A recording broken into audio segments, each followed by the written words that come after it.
सिंध की निजी जेलें। लड़की खूबसूरत होती तो मुंशी उस पर हाथ रख कर कहता ये ज़मीन का काम नहीं करेगी, ये सब मुंशियों का बिस्तर गर्म करेगी, और फिर 3-4 मुंशी मिलकर अकेली लड़की से अपनी हवस मिटाते। मुझे 2-3 बार अगवा किया गया, मारा पीटा गया। रहीम यार खान और जामशोरों में भी अगवा हुई। जमींदारों ने बहुत मारा। 5-6 लोग मिलकर अकेली लड़की से अपनी जिनसी हवस पूरी करते। ये हैं सवेरा नूर, जो पहले खुद निजी जेल में कैद थीं और अब दीगर किसानों की रिहाई के लिए सरगर्म अमल है। बलूचिस्तान के इलाके बारखान में मुबैना तौर पर निजी जेल की मौजूदगी और एक ख़ानदान की बाजियाबी ने पाकिस्तान में ज़मींदारों, जागीरदारों और सरदारों की निजी जेलों की मौजूदगी की बहस को ज़िंदा कर दिया है।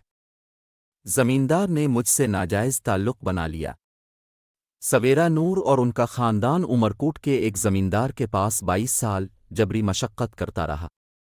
बकौल उनके ज़मींदार के बेटे ने उनसे नाजायज़ ताल्लुक़ कायम कर लिया और भाइयों और वालिद पर सख्तियाँ बढ़ा दें और कहा कि ये लड़की इसके हवाले करो। वो दिन रात काम लेता, घर आने नहीं देता था, किसी की शादी ब्याह और फोतगी पर भी नहीं जाने देता था।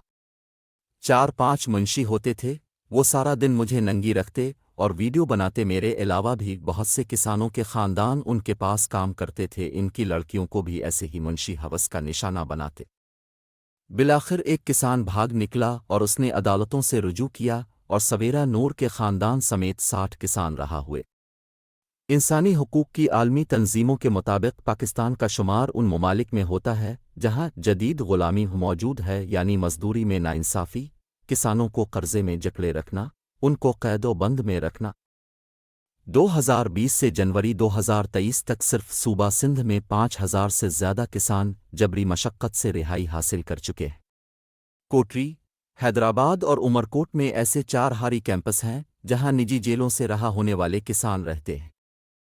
इन बस्तियों के हर घर में कैदो-बंद और जुल्म व सितम की दास्तान है। सवेरा नूर का ख़ानदान अभी आज़ादी की सांस भी नहीं ले सका था कि इसको दोबारा अगवा कर लिया गया।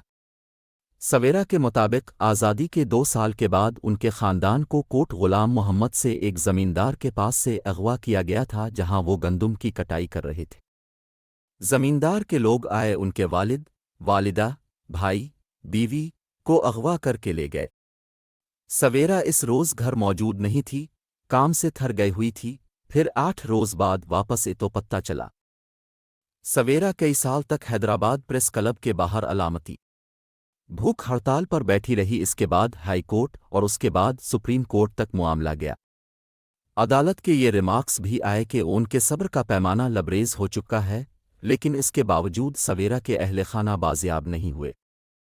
सवेरा बताती हैं कि हम जबरी मशक्क़त की शिकायत अदालत में करते हैं, फिर अदालत रिहाई की इजाज़त देती है और हम मदद के लिए थाने जाते हैं, लेकिन पुलिस ज़मींदारों के साथ मिल जाती है, इसलिए उन्हें पहले से आगाह कर देती है। यही वजह है कि उन्हें मुतअद्दिद बार अगवा किया गया और मारा पीटा गया। वो मज़ीद बताती हैं कि हम बसों में सफ़र करते हैं, इसी तरह अदालतों में और थानों में पहुंचते हैं। ज़मींदार बाअसर होते हैं, हमें बस स्टॉप से उठा लिया जाता है या सड़क से, लेकिन हमने कभी शिकस्त कबूल नहीं की। हमारी कम्युनिटी के लोगों के लिए रात है और सवेरा हुआ ही नहीं। आइन पाकिस्तान की शिक 11 ग़ुलामी और जबरी मशक्क़त की मुमानत करती है, ताहम किसानों को कैद बंद रखने पर आज तक किसी ज़मींदार असरदार को सज़ा नहीं हुई। इनमें से कई ज़मींदारों को सियासी जमातों की पुष्टपनाही भी हासिल रही है।